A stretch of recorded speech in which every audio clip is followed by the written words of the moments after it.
Habang yung aking po kadalawang kasama, enjoy po yung libreng massage. Ititry ko po itong Radiant Gladstone Experience Pool. Okay, may mga guide. Okay, tanggalin ng sapatos. Watch your step. Ito po siya, mga glass stone, glass stone. Kaya pala ko bikin ng. Ito na po mga paa ko. Yeah, wow! Para namamassage. Namamassage po yung mga paa, Grabe, ganda. Samantalang kinikilig po yung mga ulo nila, yung mga dalawang kasama dito na po nagpipre bawo ng bawo. Yun naman po enjoying this.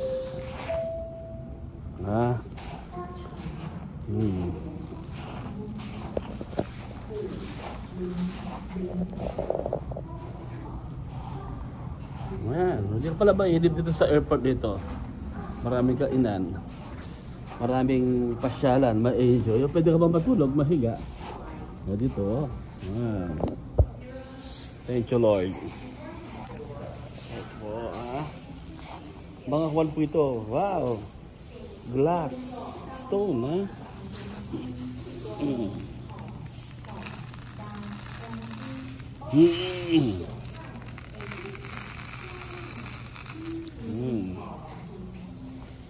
Right. Thank you, Jesus. Thank you po, Lord. Ang word ni Lord sa akin honor. God wants to honor us. Ang tindihan po. Sabi nga ni Lord, I will honor those who honor me. And when God honors you, itataas ka niya. Yung hindi mo kayang maaabot, aabutin ng Diyos para sa iyo. Yung parang hindi mo kayang marating at yung limitado ka bilang tao. Pero si God walang limit na kanyang pwedeng magawa sa iyo, sa atin. O ito po, sa tagal lang ating paglilingkod sa biyaya ng Diyos, we are privileged, we are blessed to be called. Naborn again ako 1983. 1985, nabaptized ng Holy Spirit. 1986, start preaching, sharing the gospel.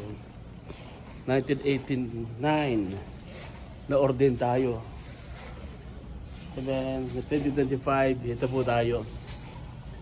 So, yung pagsunod mo sa Panginoon, you are doing yourself a favor when you listen and adhere to His calling. Yung calling ni Lord sa buhay natin, meron tayong iniwanan, di ba? Pero hindi pwede pagmalaki yun. Kasi hindi pwede ikumpara yung ating mga sacrifice o iniwanan sa ginawa ni Jesus sa cross para sa atin. As a mga bonus na ginagawa, dinadagdag sa buhay natin. Bonus po. Amen.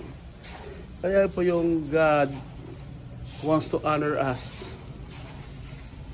Sa puso niya yun Sabi nga sa Psalm 91 verse 14, because He loves me, sabi niya, because He loves me, I will set Him on high. When He calls upon me, I will answer Him. Sa maganda ron, yung deliverance, and then yung He will answer our prayers. Saka sabi niya, I will honor Him, and then He will satisfy us with long life. Hindi lang basta long life, kundi puno, busog, di ba? Mahaba nga ang buhay mo, pero hindi naman masaya, hindi busog, hindi satisfied. So satisfied na, long na, satisfied pa. At ang matindi sabi ni God, I will show Him my salvation. Yun po yung kanyang commitment, sasamahan tayo. Yun lang, samahan ka ng kanyang presensya. Di ba, samahan ka ni God. Is indeed a great honor. Sabi ni Jesus, I will never leave you nor forsake you.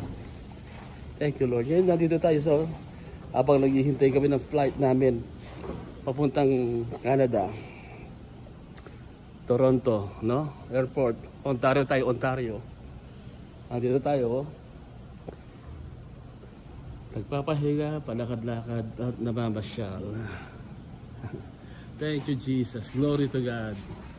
Glory, glory, hallelujah. Glory, glory, Lord. We give you glory, Lord. Glory, glory, Lord.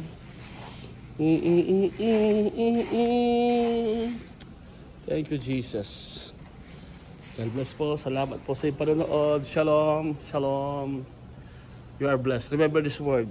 God said, I will honor those who honor me, but I will despise those who despises me. So kapatid, honor God. Amen. Bye-bye na po. Shalom.